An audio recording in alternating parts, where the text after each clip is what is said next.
Hey, it's Kyle, and today I'll be reviewing To Kill a Mockingbird by Harper Lee, and also the movie To Kill a Mockingbird starring Gregory Peck. To Kill a Mockingbird is my favorite book of all time. To Kill a Mockingbird, the movie, is one of my favorite movies of all time, so I'm really going to enjoy this review. I'm sure most people have read To Kill a Mockingbird. I read it for the first time in 8th grade as part of my English class. Right away became one of my favorite books. Over time it became my favorite book. I usually read it at least once a year. The longest stretch I might go without reading it is, maybe 2 years. So I've probably read it at least 10 to 15 times.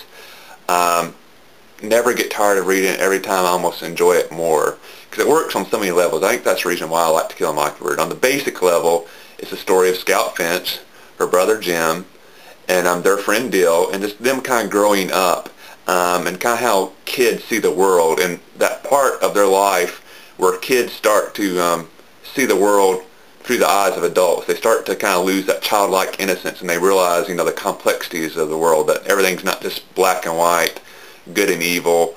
It's not quite so innocent out there. It's not quite as simple. There's more complexities to that. That good doesn't always beat evil. Sometimes evil wins. So you kind of get that kind of basic childlike story of, all the stuff the kids are doing and having fun. Scout's a bit of a tomboy, and she gets in all sorts of mischief with her friend Dill and her brother Jim. And so the story works on that level. But when you take it deeper is when you get into the more, important stuff that makes this, truly one of the most important books written in American literature. If you've never read To Kill a Mockingbird, the basic plot is Scout and Jim's dad is Atticus Finch, and is a lawyer in a small town in the American South in the 1930s. The key event to this book is the trial of Tom Robinson. Tom Robinson was a black man who is accused of raping a white woman. And in this period of the American South in the 1930s, if a black man was accused of raping a white woman, he is basically automatically guilty no matter what the evidence said, and he is pretty much going to be executed. And anybody that attempted to defend him would face extreme social backlash.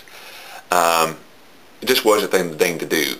But Atticus Finch stood up and defended Tom Robinson as his lawyer in the trial to the best of his ability, even though he knew with a deep social prejudice that existed in this period, he had no chance of winning, but he still gave it his best and tried his hardest to try to get Tom Robinson, who was innocent, acquitted.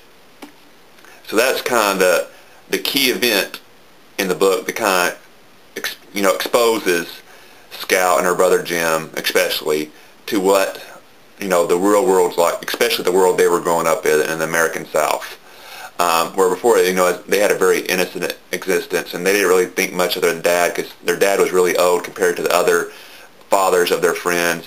So Atticus would go out, and play football or catch some games with them like the other dads with their kids, because he was older. And then also their dad was a lawyer, so that was a neat, cool profession to tell your friends about. It wasn't like their dad was a cop or something real cool. He was a lawyer, so all he did all day was work with paperwork and read books. So that wasn't too exciting to kids. But this case kind of showed them what kind of person their dad really was, how he was willing to stand up what he believed for his right, even though he knew he was going to lose. So it's such a great book on that level. And the other thing I always found so amazing about this book is that it was written in the 1950s. So this is, before the civil rights movement really brought to the attention to the rest of the country the real evils of the Jim Crow South and segregation in the American South.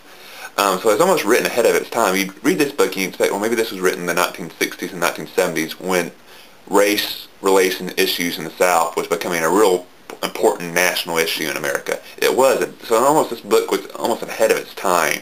So Harper Lee, in my opinion, had to be, very brave to write a book like this. And to me, it's always been amazing that it became that popular. I almost expected, maybe she wrote it in the 1950s, and it really didn't become popular until, 10, 20, 30 years later. But it was a bestseller right away, and the movie was made very quickly after the book came out. So right away, the book, I think, is just so well written that even despite its controversial subject matter for the time, became an American classic right away. It's just so good. And the movie was the exact same way. Gregory Peck gives an outstanding performance as Atticus Finch. Um, don't let the fact that this is a black and white movie scare you away. A lot, especially younger people, when they see a movie that's black and white, go, oh, it's boring, it's an old movie, there's no excitement. You'll really miss out a lot if you don't watch this movie. Gregory Peck gives one of the most outstanding actorial performances of all time in this movie. Really, after you've seen this movie, whenever you read the book again, Atticus Finch is Gregory Peck, and Gregory Peck is Atticus Finch. There's no really better way for me to explain it than that. I don't think you really can get that until you watch the movie, and then you really go, oh, that's what Kyle meant. So go rent or buy a copy of To Kill a Mockingbird, the DVD. I believe you will not regret it. If you do, I'm sorry. I just don't get it. I don't see how anybody can not watch this movie and really, really enjoy it. And then, like I said, if you've read To Kill a Mockingbird before, I encourage you to go back and read it again, especially if you haven't read it in a long time, because I think you'll enjoy it. And to me, every time I read it, I find a different part of the book that I enjoy even more. Maybe something, in the past I just didn't really notice, maybe some little turn of phrase or a chapter that maybe before it never really stood out to me, but that time it really spoke to me for some reason. So read To Kill a Mockingbird. If you've never read it, you need to fix that right away and go to your local library, check out a copy, go to your local bookstore, buy a copy, find a friend who has a copy, borrow it, just read it right away.